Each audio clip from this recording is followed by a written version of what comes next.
Lumière, mon frère, s'il vous plaît. Thank you, Jesus. Gloire à Dieu. Je vais vous montrer un secret au niveau de la louange, que ça pourrait donner un petit peu plus d'approche envers le Seigneur. C'est quand il commence à louer.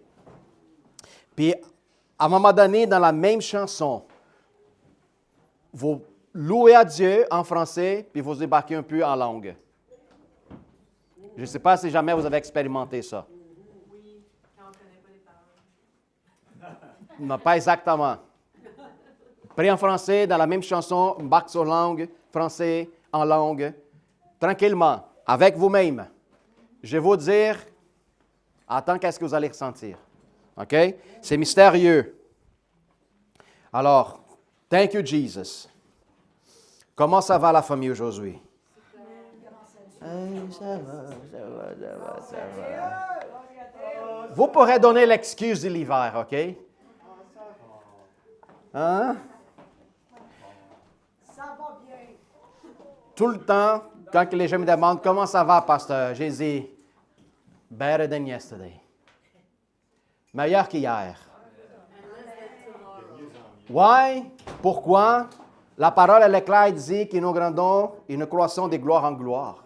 Constamment. C'est naturel dans une vie chrétienne, une croissance constante. C'est pour ça que je suis meilleur qu'hier. Ça ne va pas dire quoi, pasteur? Ça ne va pas dire que tu ne vas jamais commettre des erreurs? Non, pas du tout. Pas du tout. Nous sommes toujours assujettis à des oppressions, des attaques et même parfois des faillir. C'est normal, ça arrive, c'est possible. C'est possible. Mais c'est quoi l'avantage alors? Avoir une conscience renouvelée telle que David le possédait. Avoir une conscience renouvelée comme Christ nous avait enseigné. Je suis en même temps capable de tomber, mais moi je ne reste pas dans la boue. Moi je ne reste pas dans mon apitoiement. Je m'y lève, j'élève la boue toute. Hop, Seigneur, je suis là. Gloire à Dieu. Hein? Je suis là. Pourquoi? Parce que je sais qu'au moment, quand l'enfant tombe, papa le regarde et dit, je veux voir sa réaction. Ah, téléphone, on réprime ça au nom de Jésus. Hein? Hein? Vérifiez vos téléphones, s'il vous plaît, pour pas qu'il y ait des distractions. Alors, le papa regarde toujours l'enfant pour voir sa réaction. Est-ce que lui, par nature, devient fort ou il faut que je me fasse de lui fort?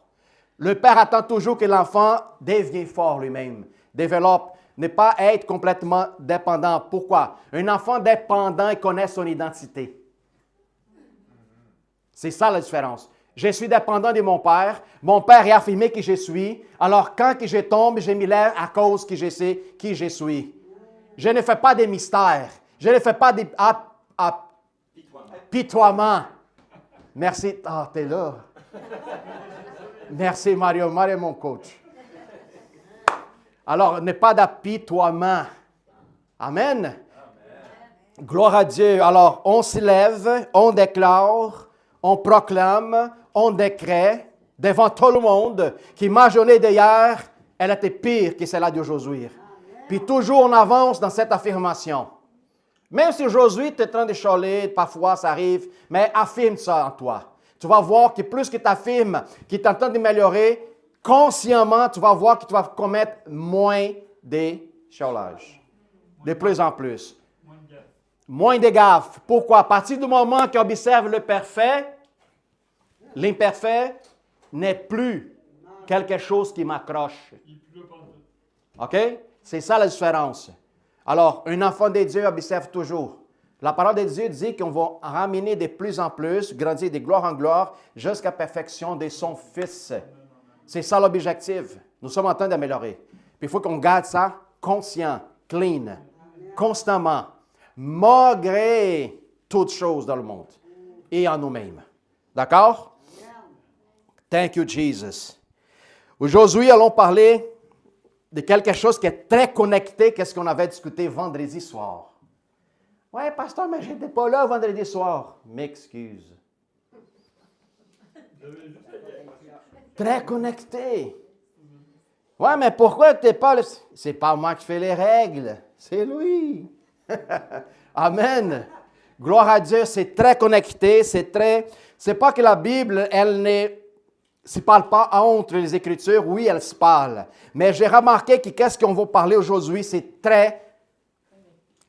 plus que connecté. C'est une affirmation d'identité qui est extraordinaire. Puis je vais vous dire, combien de temps que vous êtes ici à l'Église?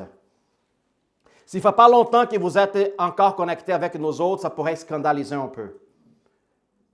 Plus que nous sommes en train de grandir, plus que nous sommes en train de développer un aspect mental et spirituel glorieux, et plus que la viande, elle soit juteuse.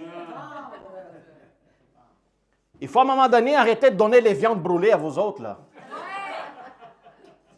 Il faut qu'il y ait du jus. Mouah! Saillant. Mouah! Saillant. Hein? Saillant, ce qui tu vas bétonner toutes les protéines, le minéral, tout. Puis en plus, avec un os. Avec du gras là-dessus. Amen. Fait comme ça. Je sais que juste en parlant de ça, il y a quelques-uns qui sont en train de baver déjà. Amen. Dieu est formidable. Alors, pour ceux qui n'étaient pas vendredi, demande ceux qui sont venus vendredi. C'est quoi qu'il parlait vendredi? Dites-moi. Pourquoi? Parce que plus que tu vas répéter, la personne qui est venue vendredi, elle va s'y rappeler. C'est quoi la bonté de partager la bonne nouvelle? C'est que plus que tu en parles, tu partages l'Évangile et toi qui la répètes, tu es transformé de plus en plus. C'est ça l'avantage de répéter l'Évangile, de la partager avec les gens. Puis avant que je commence, nous avons un invité, M. Régent. Sois bienvenu, mon frère. Gloire à Dieu. M. Régent, il veut tellement recevoir la parole qu'il lui vient d'Abitibi juste pour écouter la parole. Oui, Abitibi, c'est le nom de la rue ici au coin. 10 minutes. Non, c'est pas vrai. C'est pas Abitibi. C'est parce que lui dit, j'habite juste au coin de la rue. C'est ça? Exactement. C'est notre voisin. Puis je suis content, Régent, que tu es là. Bienvenue à la famille. Merci beaucoup de m'accueillir. Ça nous fait plaisir. Hein? Sois bienvenu et connaître une autre partie de la famille. Ceux qui sont venus vendredi, aujourd'hui, il y a plus des visages différents un peu. Alors, sois bienvenu, mon frère. Gloire à Dieu. Thank you, Jesus. Alors, Jean 17, 14 à 16. Allons-y, partir. Attachez votre ceinture. Thank you, Jesus. Alléluia. Je suis content de toi, Nadia. Je suis content. Hein? Toi, tu? Toi, tout? Thank you, Jesus. Je suis content. Amen, amen, amen. Une des choses les plus extraordinaires qu'il y a dans la parole de Dieu, c'est l'humilité. L'humilité qui brise le cœur, qui rend de l'homme. C'est l'aspect le plus proche qu'un être humain peut se rapprocher de Dieu. C'est dans l'humilité. Pas d'autre. Pas d'autre. C'est dans l'humilité que le cœur se brise, le pardon se manifeste, l'amour devient plus intense, le détachement est plus facile. C'est dans l'humilité qui est plus résistant que tout. Savez-vous ça? Plus que tu es humble, plus que tu es résistant au monde. Plus que tu es humble. Plus tu résistes au monde? Oui. On pense que l'humilité, c'est un point de faiblesse. Mais dans le royaume de Dieu, l'humilité, c'est le plus profond de la force existentielle. Avez-vous une idée, c'est quoi? C'est ça. Parce que l'humilité, c'est le point le plus proche qu'on pourrait parler d'un aspect de l'amour tellement profond que la personne qui ne possède pas l'Esprit Saint n'est pas capable de saisir l'information et comprendre. À quel point? C'est quoi notre base et notre point d'humilité qu'on pourrait prendre comme exemple? Le monde ne connaît pas, mais vous qui êtes enfant de Dieu, vous connaissez. C'est quel? Jesus Christ. Par son modèle d'humilité, on prend ça comme base et référence, nous sommes capables de se mettre dans la même position, dans la même situation. Là, on connaît ces cas d'humilité. Ce n'est pas l'humilité qui, mon ego, va dire « Ah, tu vas t'humilier dans telle manière. » Non, non. J'ai un modèle. Comment devenir humble. C'est pas l'humiliation. Ce n'est pas l'humiliation. Non, non, non. Il ne faut pas confondre. Thank you, Jesus. Hallelujah. Allons-y voir qu'est-ce qui parle la parole de Dieu pour nous autres cet après-midi. Je leur ai donné ta parole et le monde les haït. Parce qu'ils ne sont pas du monde. Comme moi, je ne suis pas du monde. Je ne te prie pas de les ôter du monde, mais de les préserver du mal. Ils ne sont pas du monde. Deuxième fois qu'il affirme ça. Comme moi, je ne suis pas du monde. Sanctifie-le par ta vérité. Ta parole est la vérité. C'était 14 et 16, hein? C'est correct. Thank you, Jesus. Alors, on voit que la parole de Dieu, est-ce qu'il était nécessaire, Jésus répétait? Oui. Je ne suis pas du monde comme les autres ne sont pas non plus. Pourquoi que Jésus répète la même chose en affirmation? Pour qu'on comprenne cette réalité. Pour que cette vérité, elle devienne réelle, en fait. Pas juste une façon de l'écouter, mais une façon de la vivre constamment. Par éternel, j'ai prie, Seigneur, que ta parole, elle vient avec une puissance extraordinaire cet après-midi dans notre cœur, dans notre pensée, dans notre vie, dans l'intégrité, Seigneur, laquelle tu nous as transformés. Prépare notre cœur pour recevoir cette viande juteuse qui est ta parole, cette manne du ciel, Seigneur, qui est ton Fils, pour qu'on puisse être transformé et que la façon comment on pense à propos de la transformation qui est passée avec nous autres, on soit capable de la saisir et la vivre. Seigneur, je te remercie infiniment au nom de Jésus-Christ. Jésus nous donne une affirmation, mais elle est claire, simple et directe. Le problème, quand les affirmations sont claires, simples et directes, c'est plus difficile de comprendre. Parce qu'on est vraiment têtu. Pourquoi la première chose, nous avons l'habitude, pour acquérir, conquérir, puis obtenir quoi que ce soit, il faut que ce soit difficile, Caro.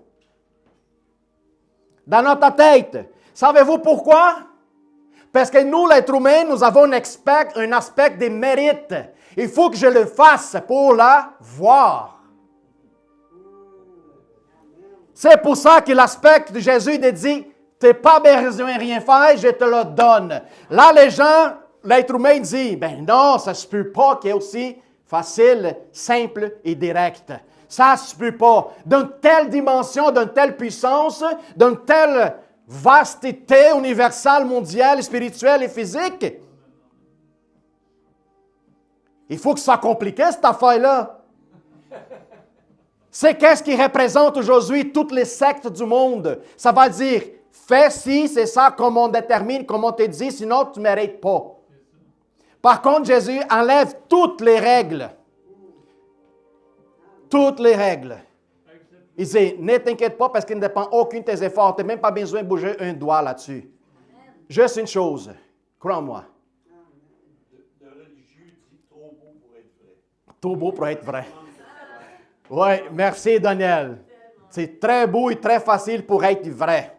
C'est pour ça qu'aujourd'hui, nous avons tellement d'idéologies dans le monde qui est compliqué, difficile de comprendre, de saisir l'information. Philippe, une fois, il m'a dit une chose que j'ai compris puis j'ai riais beaucoup. Avant de connaître Jésus, il y avait une bibliothèque d'informations qui c'était du New Age. Des bibliothèques de comment agir, faire, puis tout ça. Plein de livres. Puis il lui dit, je jette tout ça juste pour un livre.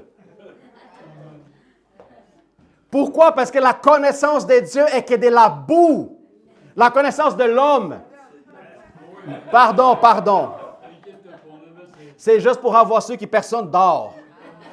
La connaissance de l'homme, c'est que de la boue devant la connaissance et la sagesse de Dieu. Alors, voilà. L'homme pourrait obtenir une bibliothèque d'informations. Par contre, si dans son cœur, il n'a pas la compréhension de l'existence de Dieu qui l'a créé, c'est nul. L'apôtre Paul, c'était un homme qui, depuis de son enfance, sa maman, il dit, tiens, Il a donné son enfant encore petit au Synèdre pour qu'il devienne un des hommes plus intelligents, sages et capables d'apporter la parole avec autorité, d'une façon dure, directe, rigide, c'est ça le mot rigide, au point de vouloir tuer pour garantir l'affirmation de ses paroles. Puis c'est ça qu'il a fait. C'est ça qu'il a fait. Il a tué à cause, en train de dire, j'ai fait un favor par Dieu. Parce que tous ces gens-là, ils voulaient tourper la loi, puis tout ça. Alors je suis prêt à tuer, puis éliminer tout le monde qui s'impose contre la loi. Puis une fois qu'il a découvert comment que Jésus il agissait par rapport à son amour et son humilité, l'apôtre Paul il veut toute la bibliothèque de son maître Gamaliel, toutes les lois qui étaient présentes de lui, toute sa connaissance Talmud, babylonienne, égyptienne, quoi d'autre? Torah. Oui, babylonien, qui c'est? Vous connaissez celui qui est devenu la connaissance babylonienne? Comment ça a donné le nom? Sumérien ou assyrien. Non. Il y a un livre.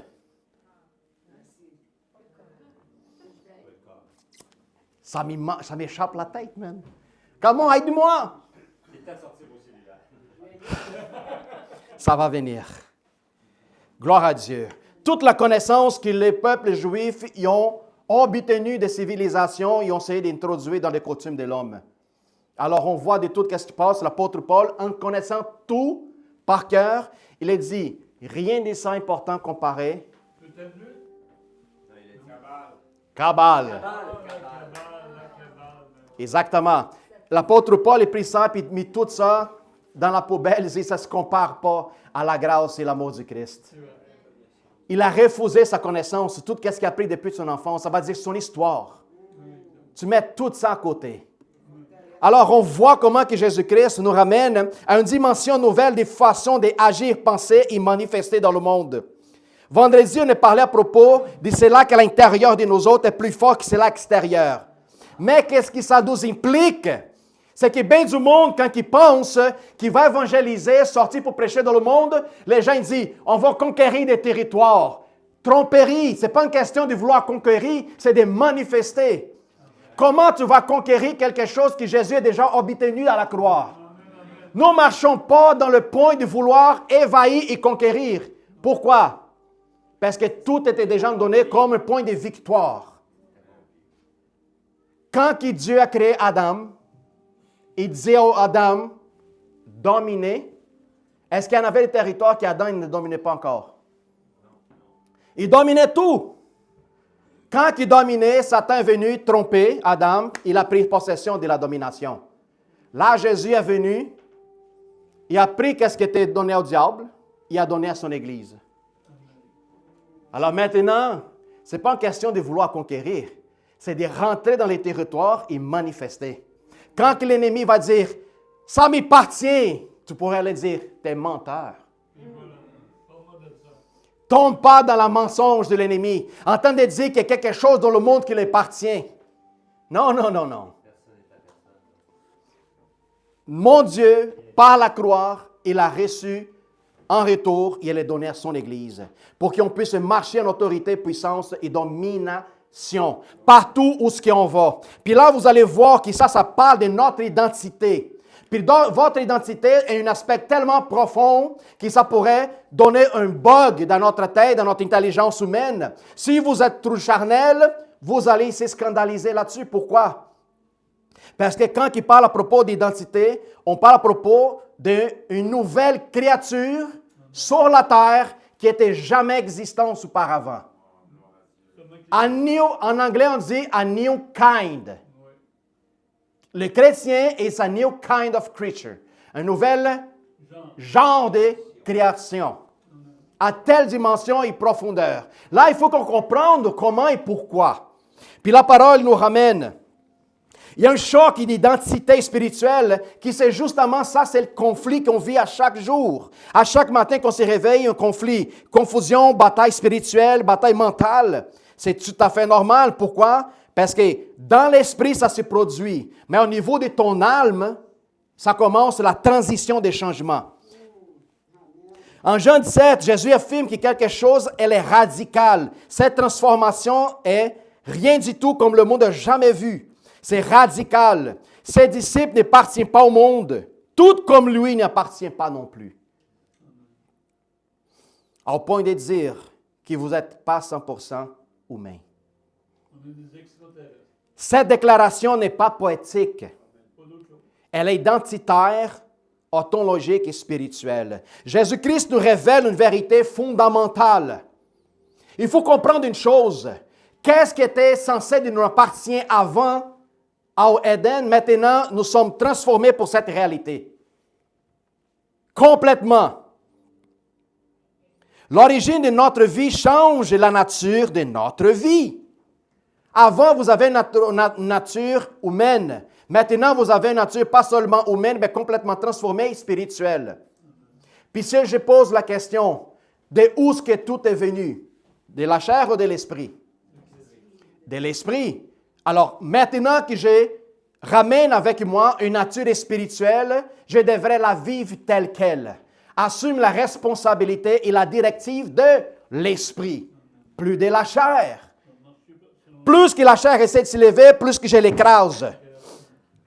Puis parfois, c'est ça qu'à un moment donné, les gens ne comprenaient pas que qu'elle dit marcher sur les scorpions et des serpents n'est pas ça seulement au niveau de l'esprit des démons, mais parle à propos d'une pensée charnelle qu'à un moment donné, vous remontez en nous. Toutes les pensées charnelles qui nous en possédons encore est une influence satanique. Toutes les pensées charnelles qui est de l'homme, elle est égale aux pensées de l'ennemi. Toutes les pensées charnelles est contraire à la volonté de Dieu. Point final. Alors, c'est contre la volonté de Dieu, elle est malin et satanique. Alors, ce qui vient d'en haut ne fonctionne pas comme ce qui vient en bas. Quand que Dieu vous avait la connexion de son royaume, l'héritage, il vous avait donné entre vos mains la clé de son héritage. C'est là que la parole nous ramène à une condition de déclarer les savoirs. De la même manière, qu'est-ce que je lis ici en bas, c'est rallié? Avez-vous une autorité aussi plus puissante que cela? Pouvoir marcher dans 2 dimensions? Pouvoir avoir cet accès clair et accessible. Et qu'est-ce que je lis en haut, Sarah? En bas, la même chose. Une connexion directe, constante. Ça ne va pas dire que c'est tout à fait à l'instant. Mais à partir du moment qu'il vous déclare, qu'il vous proclame, quand vous êtes un enfant de Dieu, puis vous ne déclarez pas dans la chair, mais dans l'esprit, maintenant, ça commence à se produire quelque chose. Dieu a besoin de ta parole et ta confession pour avoir la matière entre ses mains, pour pouvoir travailler là-dessus. Autant qu'il vous ne déclare pas, Dieu ne peut pas agir là-dessus. Ils ne sont pas du monde. Il répète, comme moi, je ne suis pas du monde. Nous sommes plus considérés tels que terrain. Malgré nous vivons encore sur la terre comme envoyés de Dieu pour une mission spécifique. Dans ma prière, je fais à chaque matin, Seigneur, manifeste-moi le but laquelle tu m'as envoyé ici dans la terre. De plus en plus. Que cet but s'accomplisse de plus en plus. Si je suis envoyé, si je suis dans ce temps présent, 2025, au Canada, Québec, c'est parce que tu veux faire quelque chose. Le plan qui était préparé pour moi, avant que je vienne au monde, fait qu'il s'accomplisse. De plus en plus. Ce n'est pas les mêmes mots que Jésus a parlé?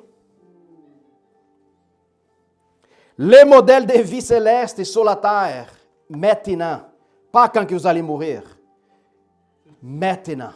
Commence à les vivre, commence à les manifester, commence à vouloir participer de le surnaturel de Dieu. Il n'y en a pas de choses plus extraordinaires qu'expérimenter le monde spirituel ici-bas. Right now. Right now. D'une façon claire, directe. Vous allez marcher dans une dimension de foi, dans une dimension de joie, je vous dis même, incontrôlable. Pourquoi? Pourquoi? Parce que plus que tu n'en goûtes, tu n'en veux goûter.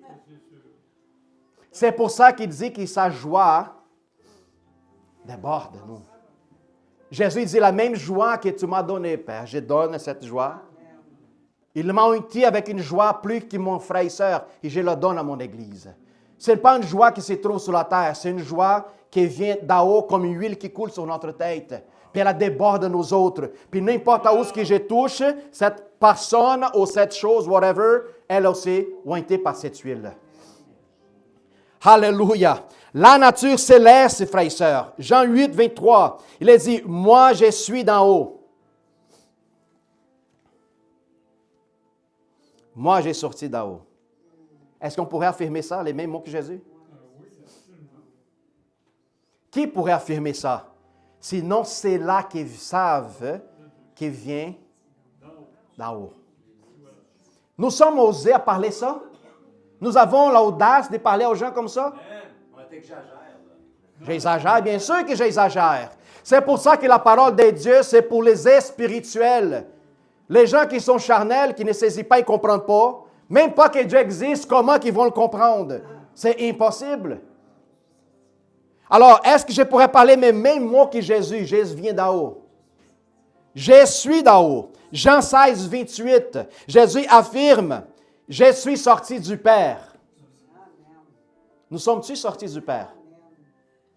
Si nous ne sommes pas sortis du Père, tu viens de où d'abord?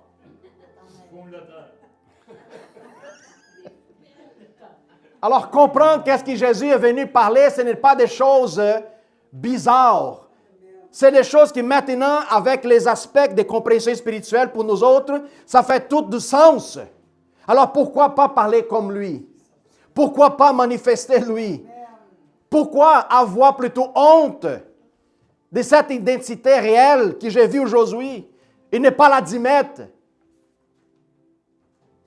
Il y a bien des gens qui se scandalisent, mais tu ne peux pas se comparer avec Jésus. Alors dites-moi qu'est-ce qui se passait à la croix. Si ne c'est pas pour que moi et lui deviennent un, dites-moi c'est quoi. Si je ne m'identifie pas comme Jésus, alors il n'y a rien d'autre à faire. Il n'y a rien d'autre. Lui nous ramène dans une effusion telle quelle le monde n'est pas capable de diviser ou comprendre. On voit la différence entre Maria et Jésus, Brigitte et Jésus. Au point que les gens vont s'énerver avec toi. De dire, Lisa, je ne comprends pas, on dirait que tu n'es pas dans cette planète. Puis elle dit, ben oui, tu as raison. Je viens d'en haut. Ouais, mais j'ai pensé que tu étais brésilienne. J'étais déposé au Brésil pour une mission, mais regarde ce que je suis aujourd'hui. En Montréal. Sur Papineau en plus. Alors, je suis sorti du Père, car le ciel est ma demeure d'origine. Nous ne sommes pas tels que le monde nous voit. C'est pour ça l'importance de manifester, Mario, de ne pas vouloir conquérir, mais juste laisse que ta lumière jaillit. N'arrive pas à allumer, fermer. Non, marche en lumière pleine, comme le jour le fait. Tu ne peux pas cacher cette lumière. Alors laisse-la briller en totalité et en plénitude. Tu ne peux pas maintenant nier ta nature, laquelle tu étais créé pour. Christ vit sur la terre, mais sa nature, son origine, son autorité, c'est son identité vraiment en haut complètement. Puis nous ne sommes pas différents de lui aujourd'hui. Il faut bien comprendre cette réalité pour ne pas se laisser opprimer, pour ne pas se laisser dominer pour nos pensées charnelles. Son royaume, ce n'est pas dans ce monde. Vers l'oppression, frères et sœurs. Quelle serait notre réponse? Si vous êtes capable de saisir en train de dire son royaume, ce n'est pas dans ce monde, il n'y a rien que le monde peut faire avec vous autres. Savez-vous pourquoi? Parce que moi, je ne suis pas en train de se battre pour le monde qui existe. Je ne suis pas en train de me battre pour Montréal. Je ne suis pas en train de me battre pour Québec. Je m'en fous du Canada, je m'en fous du Brésil, je m'en fous des États-Unis. Je m'en fous qu'est-ce qui se passe dans le monde. Pourquoi? Parce que mon royaume, ce n'est pas dans ce monde. C'est-tu difficile de comprendre? Oui, pasteur, c'est difficile. Pourquoi? Parce que j'aime le monde. C'est ça la unique et seule différence. Pasteur, je ne devais pas m'y battre. Je demande à vous autres, montre un verset biblique dans le Nouveau Testament, où est-ce que Jésus s'est battu avec les Romains. Montre-moi un verset biblique où est-ce que les disciples ont s'est battus contre les Romains. Je parle à propos que Jésus a monté au ciel. Quand les disciples étaient complètement vraiment transformés et baptisés dans le Saint-Esprit. Dites-moi un verset où est-ce que les disciples ont s'est battus contre les Romains. Je parlais après que Jésus a monté au ciel. Les autres ont reçu de l'Esprit et ont compris les messages. Nous ne sommes pas dans ce monde. La bataille ne se passe dans la dimension de l'homme, ça se passe dans la dimension de l'Esprit. Je ne peux pas me battre pour Montréal, je ne peux pas me battre pour le Québec, je ne peux pas me battre pour le Canada, je ne peux pas me battre pour le Brésil, ou quoi que ce soit la nation. Pourquoi? Mon royaume, ce n'est pas de ce monde. Vous avez compris l'information? Quand quelque chose du monde dit « Hey, allons-y nous battre », c'est une distraction, frères et sœurs. Je ne veux pas empêcher qu'est-ce que les gens font. Chacun fait qu'est-ce qu'il pense qu'il doit faire. Par contre, moi, le Seigneur me ramène dans un autre niveau et dimension en sachant qu'il y a la bataille spirituelle avant. Je ne me bats pas pour des territoires, des territoires physiques, des nations, des planètes, non. La dimension du royaume n'est pas d'une façon visible que tu peux la toucher. Est-ce que je suis capable de comprendre ça? De ne pas perdre mon temps avec ces choses-là? Oui, pasteur, mais il faut qu'on confronte la parade LGBTQ, il faut qu'on confronte la parade d'ici, de ça, de ça, de ça. Je comprends très bien. Mais c'est vraiment la confrontation qui va changer les gens? Non, dites-moi. Tous les passages bibliques où ce qu'un Romain eut un rencontre avec Jésus, un de ses disciples, la personne était touchée par son amour. Pas pour une confrontation directe, pour rentrer dans un débat, une discussion. Laisse que les gens qui sont LGBTQ, contre la vie, contre n'importe quoi, connaître ton identité. Parce que aussitôt quand les autres vont être troublés, la première personne qu'ils vont chercher, c'est toi. Comme ils ont cherché Jésus. Les centurions qui viennent disent, Jésus, c'est pas qu'est-ce que les gens parlent, c'est pas qu'est-ce que les gens disent, mais une chose je vois en toi. C'est l'autorité. Et moi, tel que centurion, je connais c'est quoi autorité. Puis je sais qu'au moment que tu parles un mot, mon serviteur sera guéri. Puis Jésus dit, la tête de Jésus a explosé. Ça fait un temps que je prêche. Il y a des disciples qui me suivent. Il y a des miracles que j'ai fait à Jérusalem. Il y a des choses que j'ai fait multiplier le pain puis tout ça. Tu n'étais pas participant. Mais à distance, tu as compris qui je suis. Jésus dit, j'ai jamais vu telle foi. Puis quand Jésus dit telle foi, il dit avec les centurions, avec la femme qui perdait le sang, puis l'autre qui avait sa fille qui était possédée démoniaque. Qui Jésus dit, les miettes. Alors on voit, tous ces gens-là, il n'y en avait pas de connexion avec Israël. Puis Jésus dit, j'ai jamais vu telle foi. Parce que les autres ne prennent pas moi acquis comme une intimité à toi, puis tout ça. Non. Les autres ont cru, ils sont rapprochés de moi pour qu'est-ce que je suis. Ils ont reçu leur miracle. Ils ont reçu leur bénédiction. Les autres ont compris plus qu'est-ce que c'est le royaume que tout l'Israël ensemble. C'est fou ça. Puis c'est ça qu'est-ce qui scandalise les peuples juifs aujourd'hui. Quand que le Seigneur prédise, les autres vont venir de telle place, des places. Pourquoi? Pour prendre la place aux enfants, pour assis sur la table. Avec Abraham, Isaac et Jacob. Les peuples élus juifs, ils disent non, ça ne se peut pas. Oui, ça se peut. Parce que les autres, ils vont comprendre les messages. Que les autres ne sont pas dans ce monde. Tel que je ne suis pas non plus. Les autres viennent d'en haut, tel que moi je suis d'en haut. Si tu comprends que tu viens d'en haut, à cause que tu es en train de serviteur de ton Dieu vivant, tu sais c'est quoi ta destinée aussi. Alors, si toi, tu n'y rends pas compte que tu viens d'en haut, où est-ce que tu vas quand tu vas partir de ce monde? Tu retournes à ton point de départ.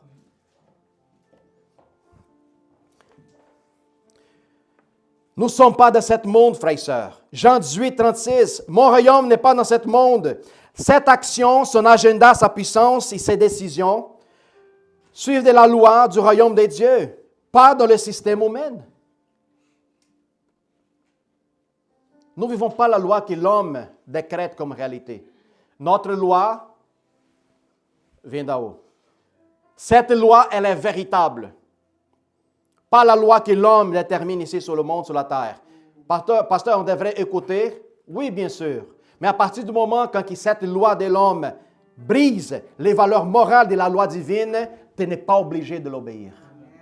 Mais ça pourrait m'écouter, qui ça coûte. Pourquoi? Parce que ton royaume, ce n'est pas de ce monde. Es-tu prêt à gagner tout? Oui, pasteur. Mais tu es aussi prêt à perdre tout? Ben, je n'ai pas pensé à ça. Vous voyez? Si vous êtes prêts à tout recevoir, soyez prêts aussi à tout perdre. Ça, c'est le point d'humilité que le Seigneur nous ramène à vivre et à comprendre. Pourquoi la meilleure place, ce n'est pas la position où ce que je me trouve dans le monde, mais la position où ce que je me trouve dans le royaume, placée en lui. Alléluia. C'est ça la différence. Il faut comprendre une chose. C'était quoi le but de Jésus à lever la pierre de la grotte, de tombeau? On se pose la question. Pourquoi que la pierre, elle était bougée? Pour que Jésus sort. Il se révèle qui il était. Vraiment, son réalité nouvelle. En train de nous dire, regarde, vous serez comme moi. Jésus n'est pas sorti, ne fait pas bouger la pierre pour qu'il lui sorte seulement. Lui a bougé la pierre pour vous inviter à rentrer. Comme ça, pasteur, rentrer dans le tombeau, je vous dis pourquoi. Parce que c'est dans le tombeau qu'il se passait la transformation de l'ancien vers le nouveau. C'est dans le tombeau que l'homme de la chair, elle était transformée complètement, puis le nouveau homme a sorti du tombeau. C'est justement ça. Lui nous appelle à rentrer et expérimenter la transformation dans le tombeau. D'où la mort à soi-même. Exactement. Rentre dans le tombeau, mort à toi. Et quand tu vas sortir de 3 jours après, tu vas voir la nouvelle transformation dans ta vie. C'est ça que nous sommes aujourd'hui. C'est ça que nous sommes. Il n'y a pas une pierre qui pourrait t'empêcher d'avancer le royaume. Pourquoi? La grande pierre, elle était enlevée devant toi.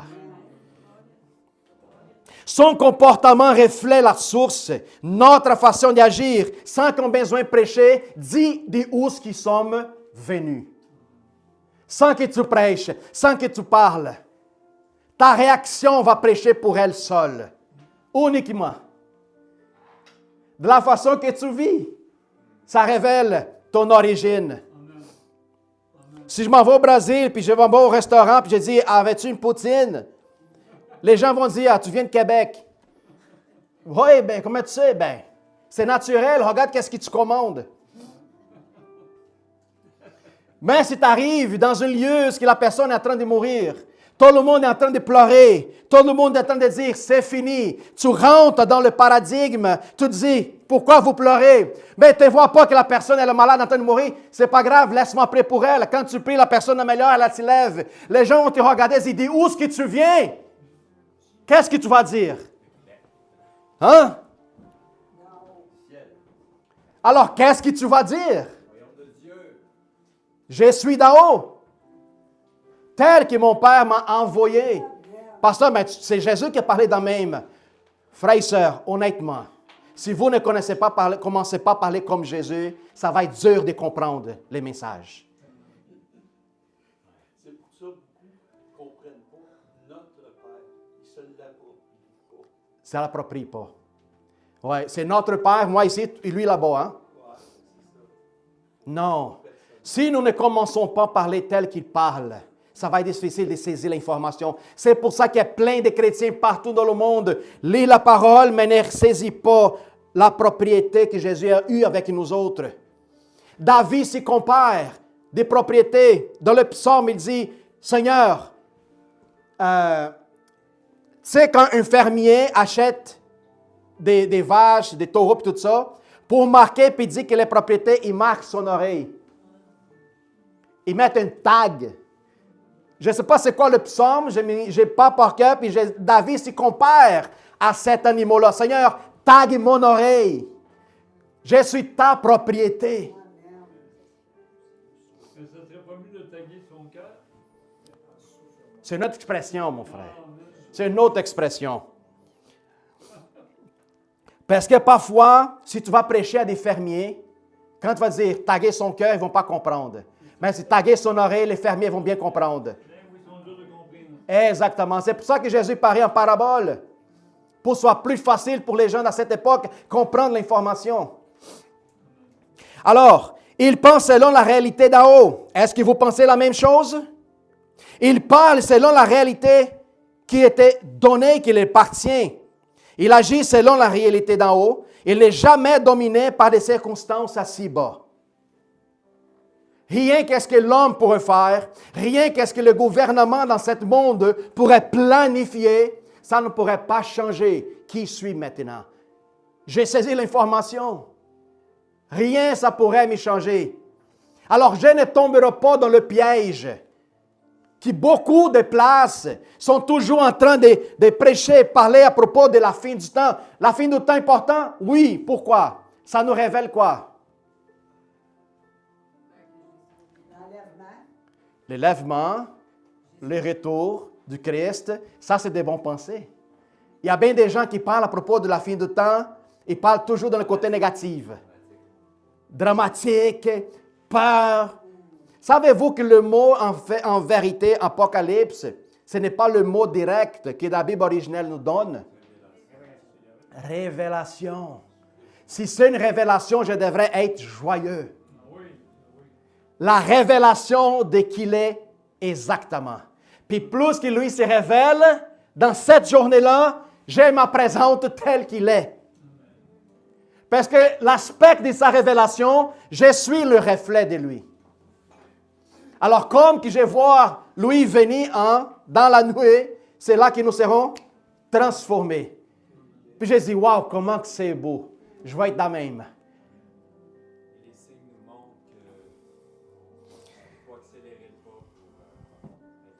Les chrétiens vivent dans un monde terrestre, mais dépendent d'un gouvernement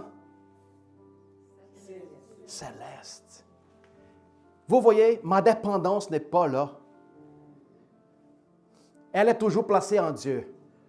Pas qu'est-ce que l'homme pourrait me donner comme source, mais la source qui devrait apporter à moi, premièrement, il faut qu'elle soit céleste, divine. Pasteur, je suis avec une demande de travail, je suis en train de faire ci, faire ça. Qu'est-ce que tu dois faire d'avance? Père, écoute, il y a cette chose qui se passe avec moi. Il y a une demande, qu'il soit travail, une maison, une auto. Il y a un voyage qui est apparu en dernier moment. Qu'est-ce que tu penses?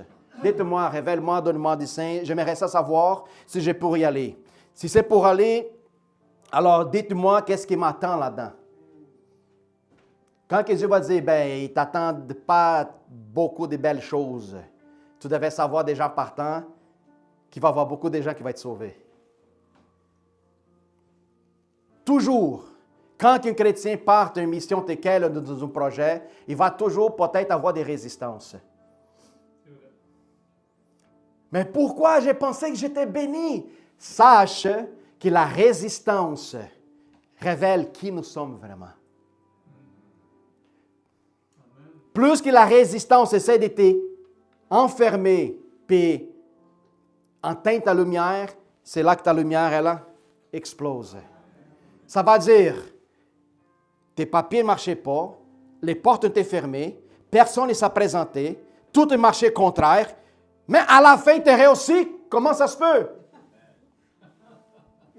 Voilà. Sans résistance et sans obstacle, je vais vous dire une chose, il n'y en a pas de témoignages. La beauté, ce n'est pas la réussite. La beauté, c'est le cheminement quand on rencontre l'histoire. C'est quand tu vas montrer combien des coups que tu as mangés sur ton dos, combien de cailloux qui ont rentré dans ton pied, combien des épines qui ont touché ta jambe. C'est ça la beauté de la réussite. C'est les épreuves qui t'es passées à travers et qui t'ont réussi à conquérir, à obtenir la victoire. Pourquoi c'est ça que les enfants de Dieu sont? Des victorieux. Sans combat, il n'y a pas de victoire. Mais bien du monde qui ne comprenait pas. Aussitôt qu'un problème arrive, mais pasteur, je ne comprends pas, il priait pour moi, puis ci, puis ça, blablabla. Alors je vous prie pour toi. Seigneur, duplique l'épreuve.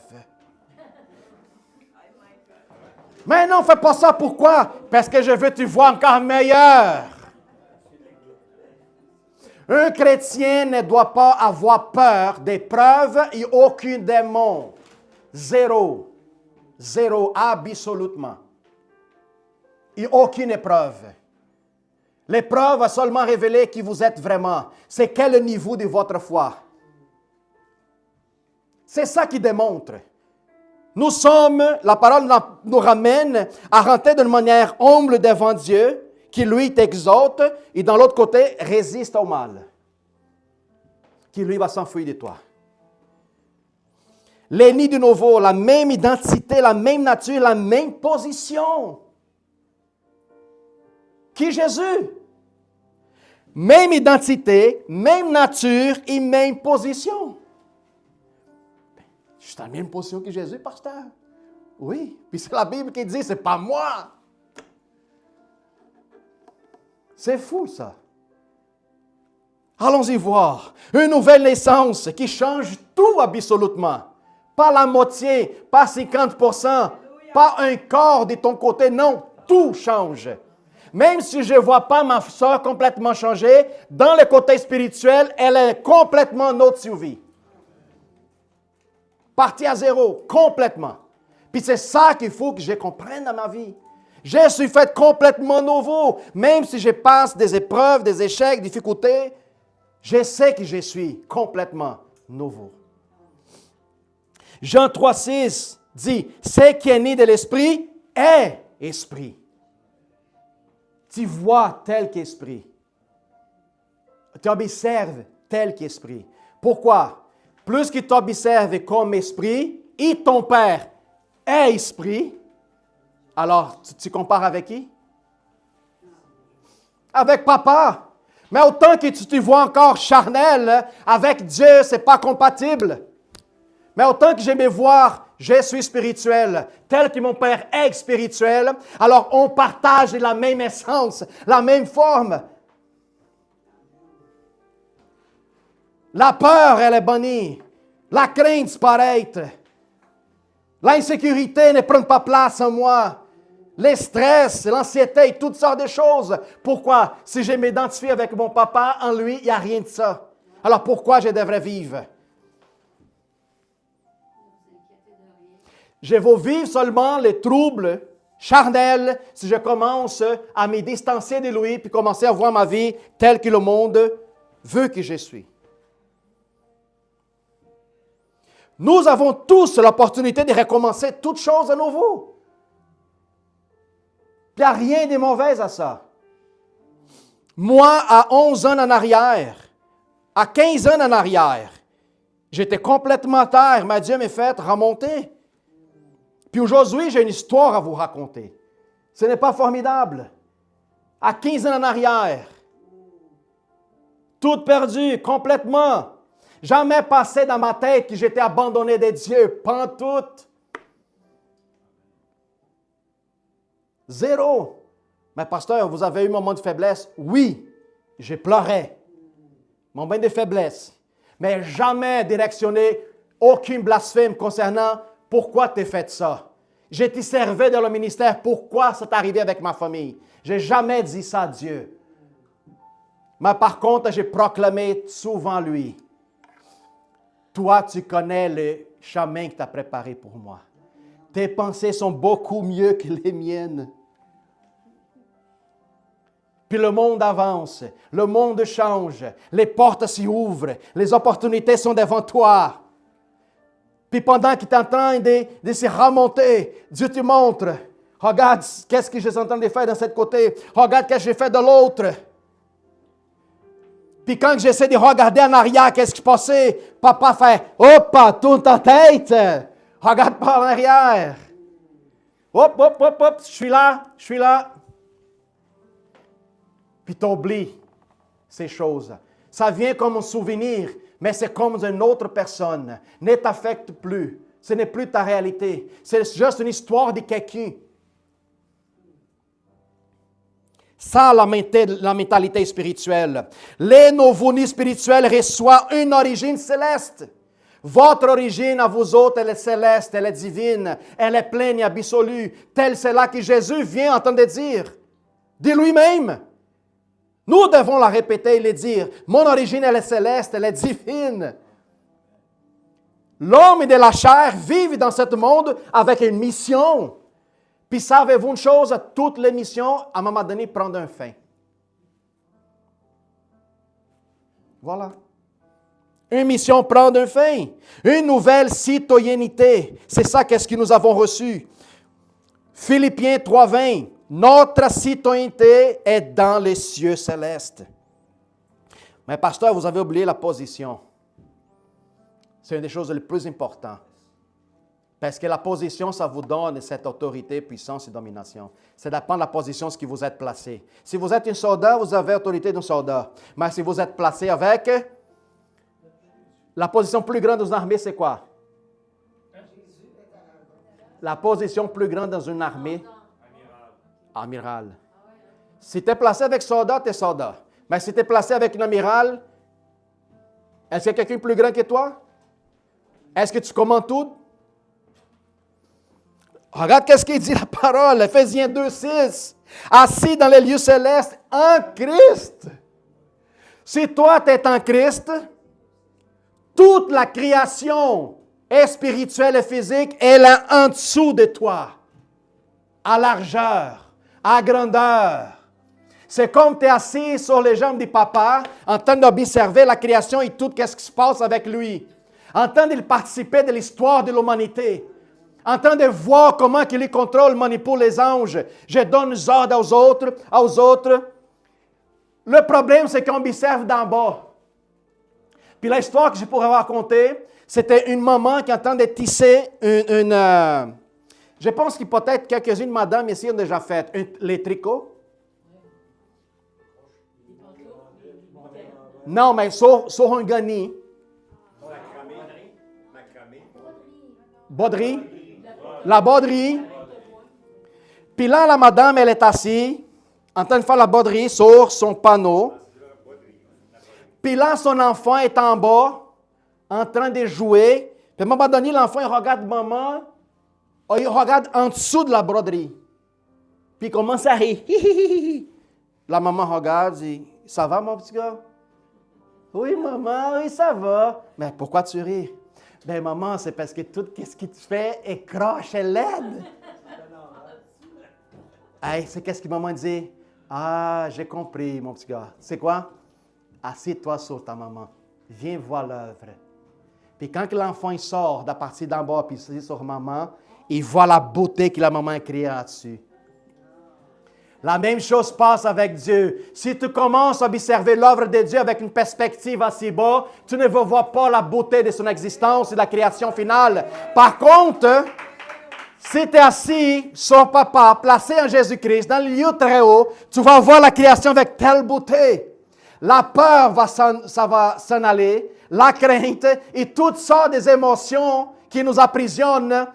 Il n'y en a plus de place. en nous autres. C'est la liberté pleine. Connaître la vérité. Et elle vous rendra libre. Vous franchira.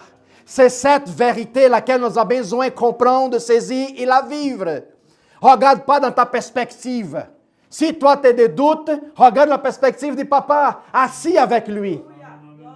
Mais je ne comprends pas. Pas grave. Un jour, tu vas comprendre. Je ne peux pas tout expliquer.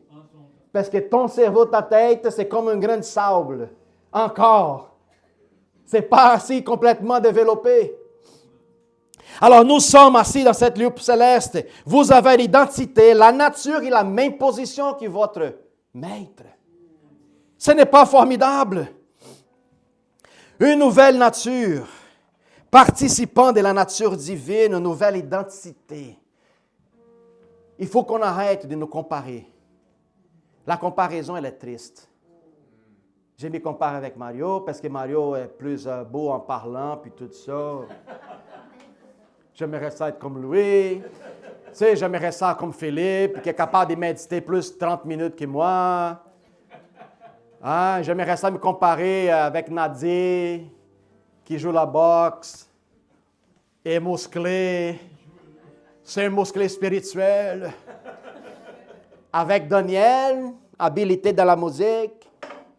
J'aimerais ça me comparer. Mauvaise chose qu'il vous fait.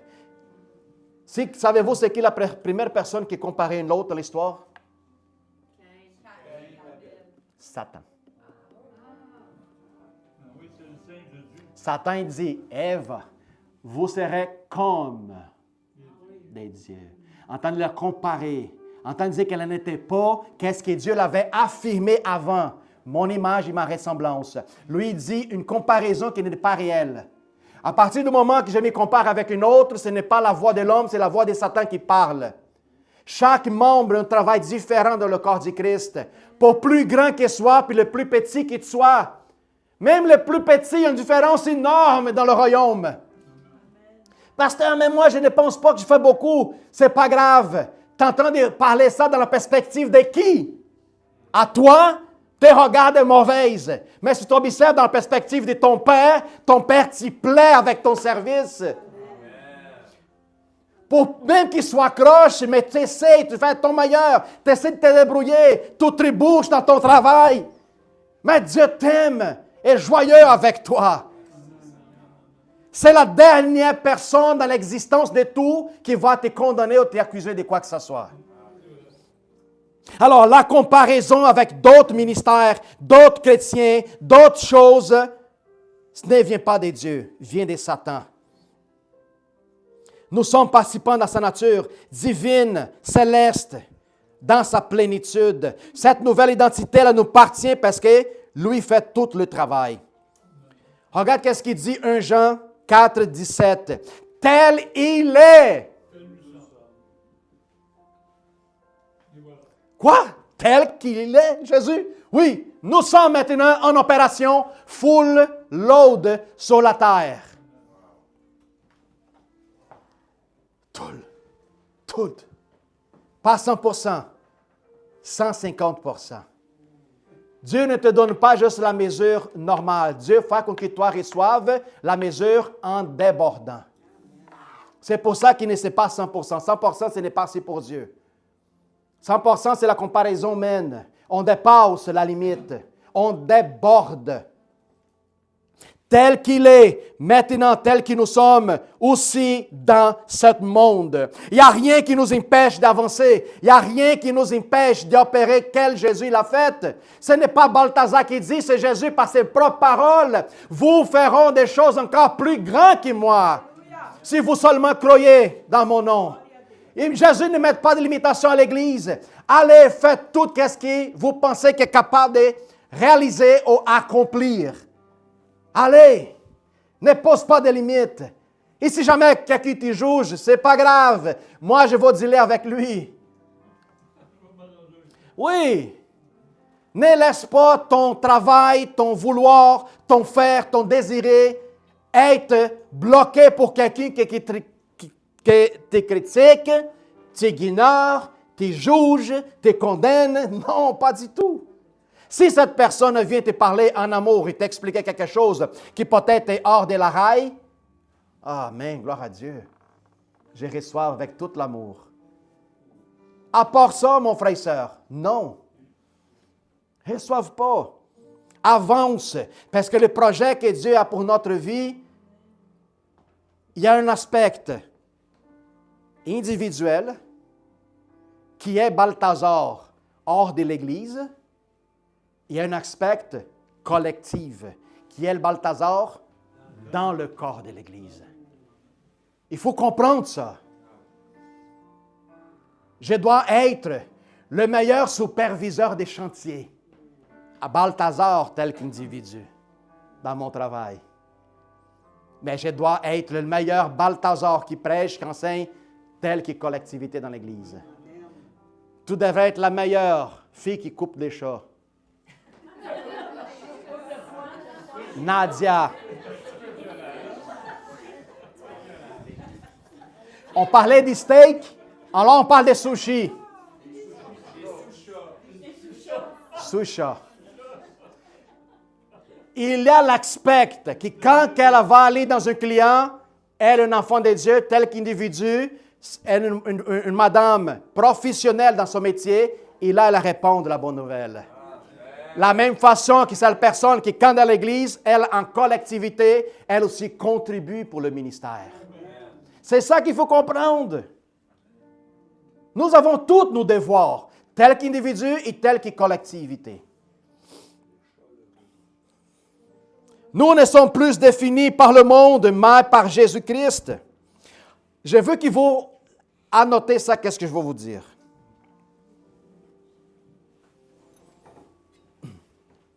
Puis ça, vous gardez là. Mais il n'est pas besoin de tatouer sur le bras.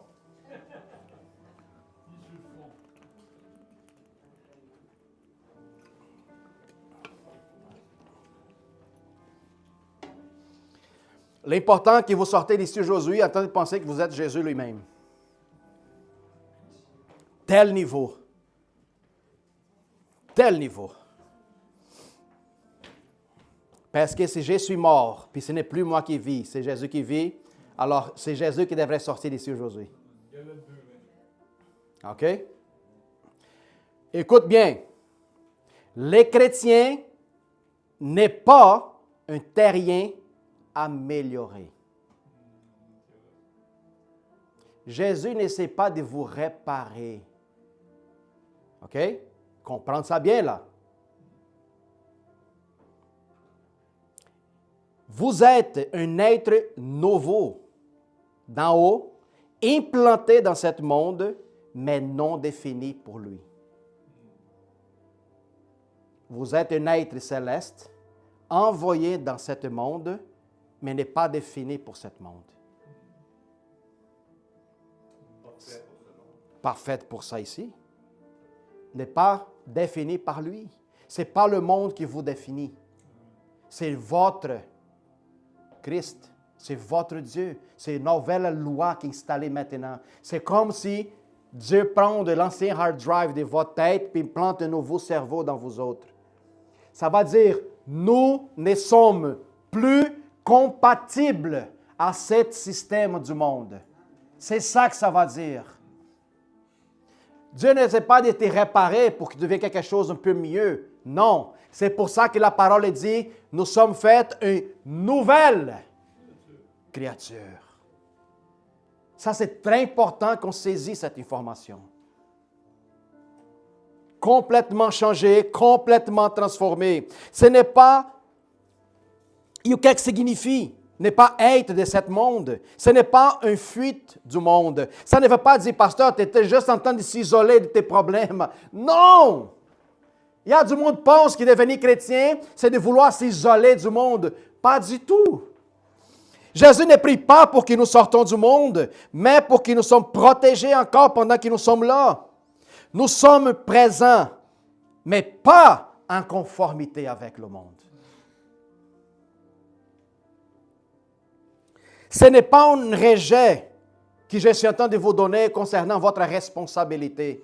Pasteur, ça veut dire qu'il faut que j'ai tout l'âge, travail, famille, enfants, puis tout ça, puis je sors dans le monde comme Jean-Baptiste en train de manger des coquerelles, puis tout ça, puis du miel.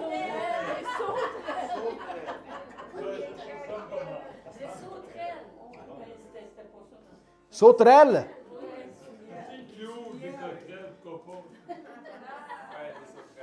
Sauterelles. Comment il fait les sauterelles, Mario? Comment il fait les sauterelles? Ah, t'es génie, mon frère! Alors, je ne veux pas devenir comme un Jean-Baptiste, en train de sortir dans le monde, tout laisser, puis tout ça. Non, ce n'est pas ça que Jésus nous appelle, ne pas être responsable. Nous vivons, nous travaillons, nous servons, mais par contre, nous sommes guidés par une autre nature. Qu'est-ce que ça va dire? Peu importe qu'est-ce que vous faites dans votre vie, nous devrons être beaucoup plus responsables que tout le monde. Le fait d'être responsable dans mon travail, ça montre l'excellence de Christ en moi. Le fait de devenir un mari responsable, ça montre l'excellence de Christ. Un père responsable, ça montre l'excellence. Ça ne va pas dire que je vais lâcher tout. Non! Mais prendre la responsabilité pour montrer son excellence. C'est ça que ça fait. Le chrétien, ça devrait être la personne la plus responsable. Les gens qui le monde devrait le regarder, ils prennent de nos vies tel qu'un exemple d'excellence.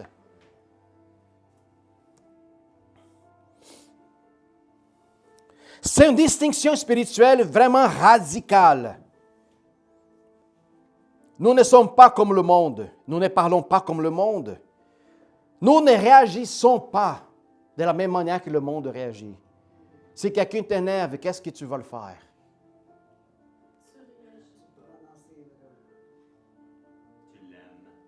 Tu l'aimes. Si tu n'es pas capable, mon frère, fais juste tourner puis pars. C'est simple. N'essaie pas de vouloir gagner un argument. N'essaie pas de vouloir prouver que tu es plus intelligent. N'essaie pas de trouver que tu es meilleur et aucun aspect. Savez-vous pourquoi? À partir du moment qu'un chrétien essaie de rentrer dans une discussion pour essayer de prouver de quoi, je vous dis une chose. Votre bataille, elle est déjà perdue.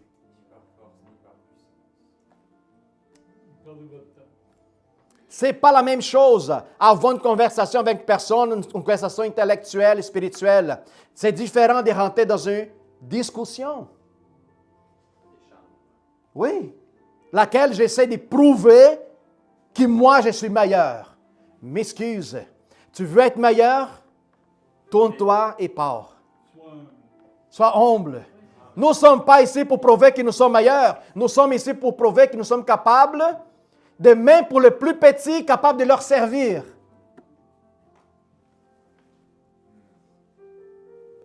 De vouloir servir les gens. Nous ne servons pas le même objectif que le monde sert. Thank you, Jesus. Une vie alignée sur le royaume. Matthieu 6, 33. Cherchez d'abord le royaume de Dieu et toutes les autres choses.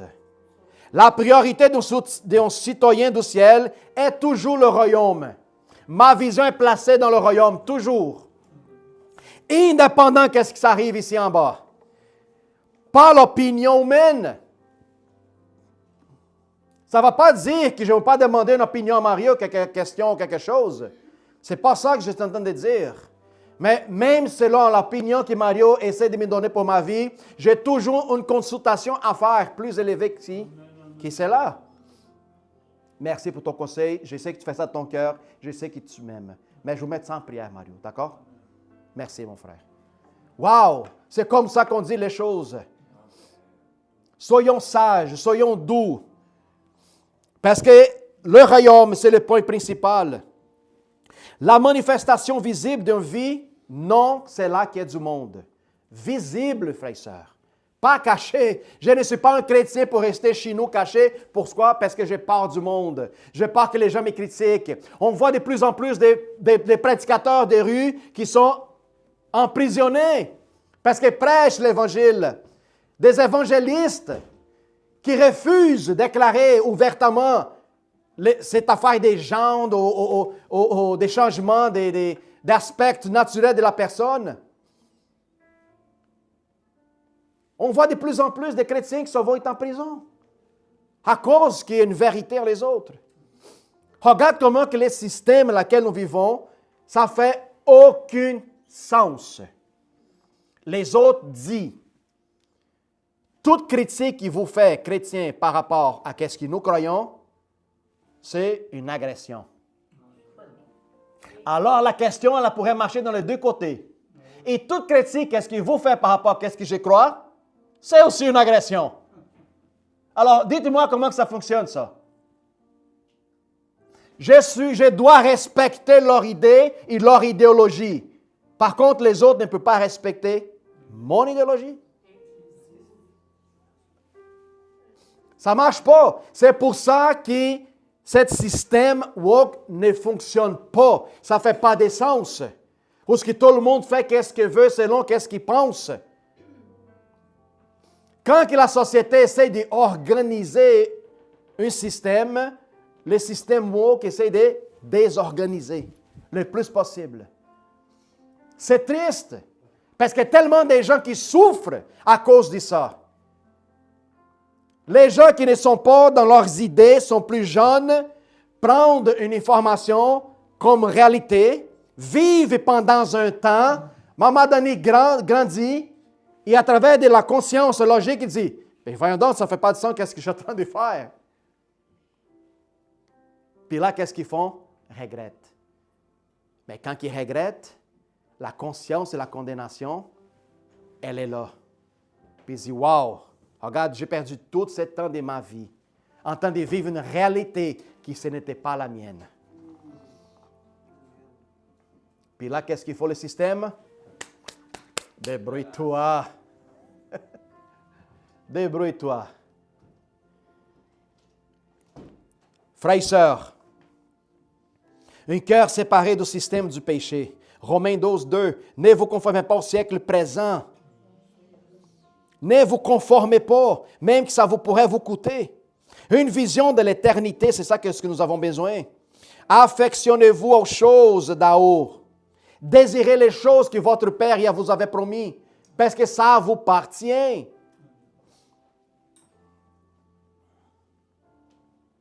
Les nids d'en haut dominent la réalité d'ici-bas. 1 Jean 5, 4. Nous dominons, parce que la vérité qui habite en vous autres est plus forte que la mensonge que le monde nous enseigne. La vérité est supérieure à la mensonge. C'est pour ça que tous les gens qui parlent de la vérité parlent avec calme et douceur. Tous ceux qui sont dans la mensonge sont quoi? Violents, agressifs, au point de tuer. C'est ça. C'est comme ça qu'on identifie ceux qui sont dans le mensonge. Colérique. Une paix incompréhensible. Tout le monde cherche cette paix. Qu'il soit dans son corps, qu'il soit dans un autre corps, qu'il soit dans une autre ville, dans un autre village, dans un autre voyage, dans une nouvelle maison, dans un nouveau travail, en voyageant, en changeant de mari, en changeant de femme. Les gens ils cherchent la paix à quelque part.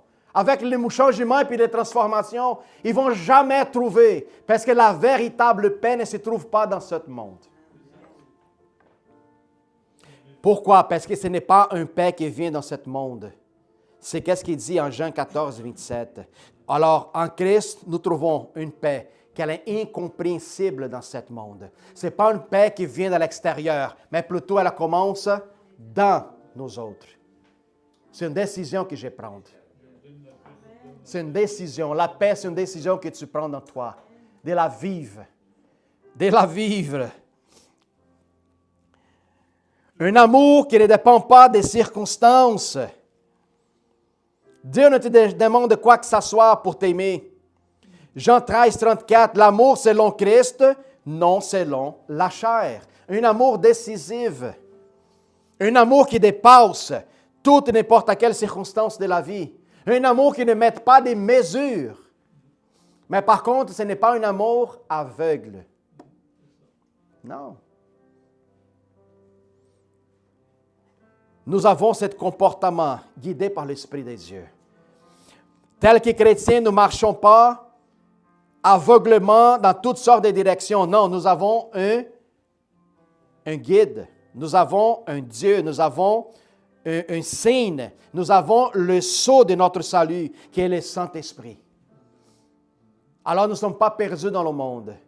Nous avons quelqu'un qui nous rapporte la conviction du péché, de la justice et de la condamnation. Galates 5, 22 à 25 dit que le fruit de l'Esprit, tous ceux qui cherchent le fruit de l'Esprit marchent selon l'Esprit. Amen. Thank you, Jesus. Est-ce que je vais commencer à comprendre qui vous êtes maintenant? C'est pour ça que j'ai dit que la parole de Josué, elle est beaucoup connectée à ce qui était donné vendredi. De qu'est-ce qu'il y a à l'intérieur de nous autres. Quelle est notre identité véritable? Comment on doit parler, comment on doit agir? Assumer son identité céleste. Parler, penser, agir comme un ambassadeur du ciel. Savez-vous que l'ambassadeur ici du Brésil, au centre-ville, il y a le consulat brésilien. Et au Canada, et à Montréal. Mais savez-vous que l'ambassade brésilienne du Brésil n'est pas sujettée à la loi du gouvernement canadien, du Canada? L'ambassadeur du Brésil qui habite ici, il reçoit des directions du Brésil, pas ici au Canada. Nous sommes ambassadeurs du royaume sur la terre. Alors, vous recevez des ordres de qui? C'est un exemple très simple à pratiquer et à vivre, à comprendre et réaliser ça dans notre vie. Tout ce que l'homme essaie de rajouter en vous autres comme une nouvelle loi pour respecter le royaume, ce n'est pas conforme avec ce que le royaume de Dieu vous donne. Je bloque, je refuse, j'annule. M'excuse, mon royaume, ce n'est pas de votre royaume. Non, mais je ne devrais rien ou quoi que ce soit. Mais vous allez payer, pas grave, envoie la facture. Je vous dis là avec mon père. Père, un royaume qui pense qu'il est plus grand que les tiennes. Vous me donnez la pression. Vous m'imposez des choses. Vous m'obligez à faire des choses qui ne te plaisent pas. Père, prends de la relève. Occupe-toi donc. Agir à ma place. Voilà. Mets ton père en charge. Laisse-lui faire le travail. Parler, penser, agir comme ambassadeur est fondamental. 2 Corinthiens 5, 20. Refuse la contamination spirituelle. Arrêtez d'aller de droite à gauche quand vous avez toute la vérité insérée dans la parole de Dieu. Si protégez de ceux qui sont loin du royaume de Dieu. Faites attention, frères et sœurs, parce que dans les églises aussi, il y a de toutes sortes de doctrines qui vous pensez, qui vous entendent de se rapprocher de Dieu, mais au contraire, y entendez-vous éloigner. Beaucoup, beaucoup, beaucoup. Ce n'est pas différent de ce qui se passait dans le temps du Christ. Ça arrive encore aujourd'hui. Puis savez-vous qu'est-ce qu'il dit la parole de Dieu dans la fin des temps? À propos de séduction. Beaucoup, plusieurs seront attirés par des esprits de séduction qui vont avoir une apparence de sainteté. Par contre, ils vont éloigner des autres, des dieux. C'est la déception de le grand final. C'est la déception. Une chose que je dis toujours, puis je vous répète, si l'Évangile n'est pas simple et direct, ce n'est pas l'Évangile. Si c'est compliqué, conditionnel, tout ça, c'est démoniaque. Point final. Peu importe la personne qui l'a dit. Oui, pasteur, mais cette personne, elle est très crédible. Je m'en fous. J'ai une personne qui est plus crédible qu'elle, c'est Christ. Ne vous impressionne pas qu'est-ce que l'homme du monde puisse parler. Les derniers mots de votre vie, de ma vie, deviennent de lui, pas d'un prédicateur. Réveillez-vous, c'est le temps de se réveiller, de ne pas mettre mon espoir à qu'est-ce que l'homme parle. Non, reviens toujours à l'origine, à ton premier amour. Parfois, quand je me chicane avec ma femme, tu sais, des étincelles sortent. Puis là, je sors, je suis fâché, j'ai fait ci, j'ai fait ça. Puis là, qu'est-ce qui me vient à l'esprit? Ah, elle vient d'arriver.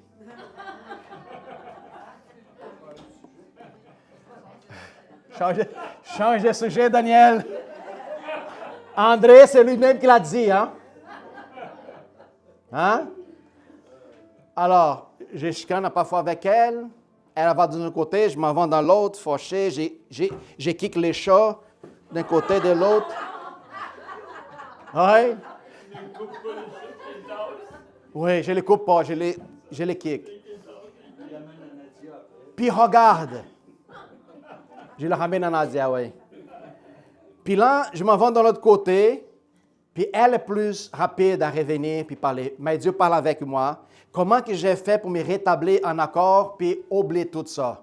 Dans ma pensée, l'Esprit Saint dit, souviens-toi de ton premier amour. Ça va dire quoi? Il ne parle pas de Dieu spécifiquement, mais je vous donne l'exemple. Souviens d'un moment quand tu l'as rencontré. Puis là, les mémoires viennent, je dis, mon Dieu, je suis vraiment béni. Seigneur, quelle bénédiction. Je ne peux pas passer même plus une minute loin d'elle. Puis là, on se souvenait du premier moment, de la première moment des rencontres, les yeux croisés, la parole, les mots, les voix. Puis là, tout brise, tout se casse et on revient ensemble. La même chose avec Dieu. Il nous rappelle, quand tu es dans un moment de tristesse, d'inconformité, le Saint-Esprit fait la même chose avec David dans les psaumes. Souviens-toi, mon âme, de tout le bienfait que Dieu t'a accordé. Souviens-toi, mon âme, le premier amour, quand tu étais en détresse, et lui t'a raccueilli en ses bras. Souviens-toi, quand tu étais toi en confrontation avec les lions, avec l'ours, il t'a donné la victoire.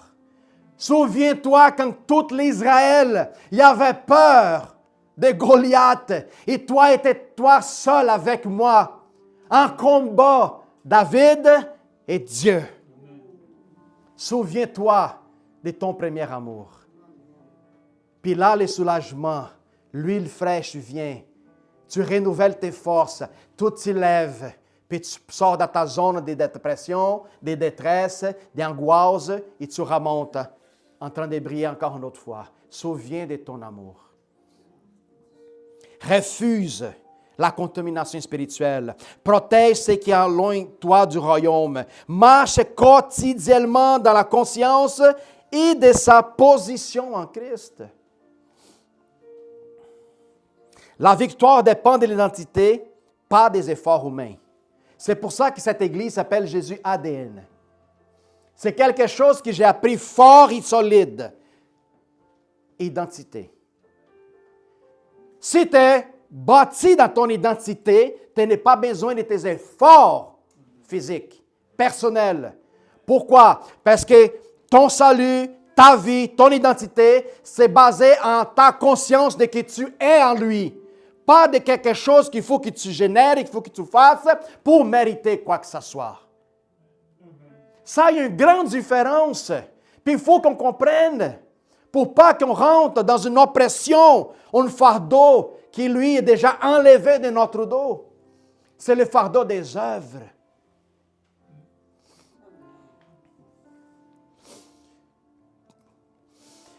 Alléluia.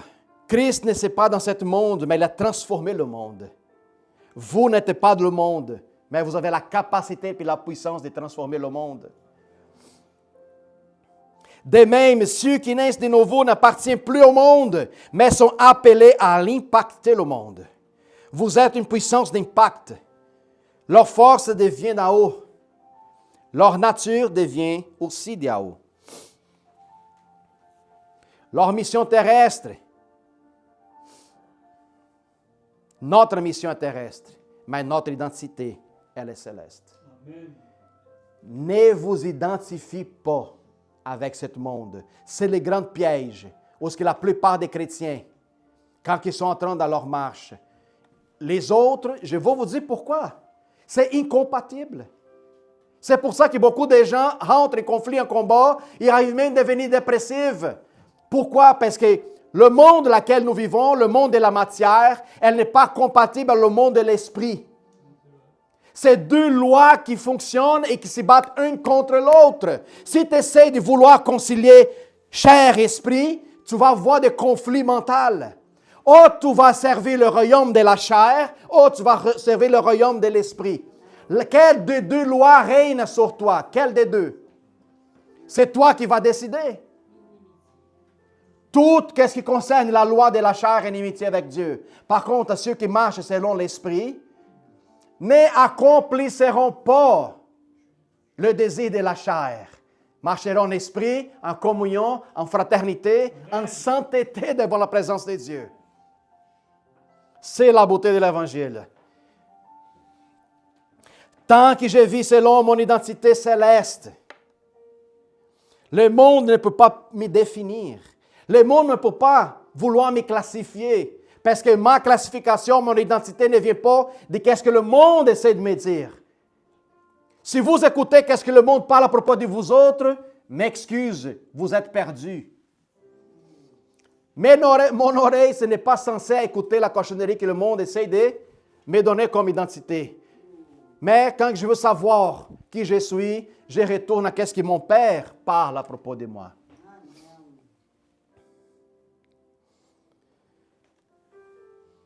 Le monde ne peut pas me définir, ne peut pas me limiter, il ne peut pas me vaincre non plus. Alors, frères et sœurs, lâche la patate chaude.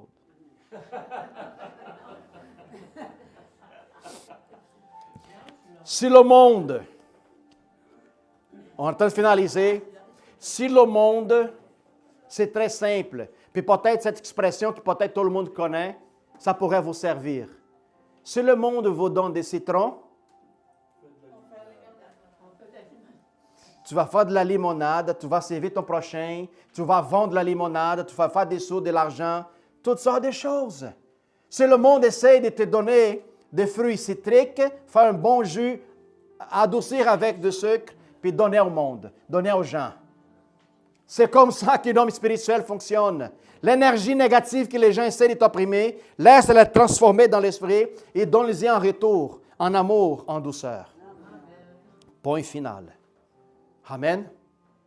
Gloire à Dieu. Gloire à Dieu. Je finalise, je vous donne ça. Alors, j'aimerais ça prier avec les gens qui sont live avec nous autres sur Internet. Pour ceux qui aimeraient ça écouter et recevoir Jésus-Christ dans votre cœur, faites cette prière avec moi. Seigneur Jésus, je crois que tu es le Fils de Dieu, que tu es mort à la croix pour moi. Pardonne tous mes péchés. Lave-moi et change-moi. Délivre-moi. Viens habiter dans mon cœur. Merci d'être mon sauveur personnel. Merci pour le cadeau de la vie éternelle. Que le Saint-Esprit m'aide à vivre pour toi. Merci de m'avoir placé sur le chemin qui m'amène au paradis au nom de Jésus. Si vous avez fait la prière et puis vous avez fait d'une façon sincère, que Jésus maintenant habite dans votre cœur, bienvenue dans le royaume. Partagez cette vidéo avec tout le monde qui vous connaissait dans votre réseau social et soyez complètement bénis au nom de Jésus.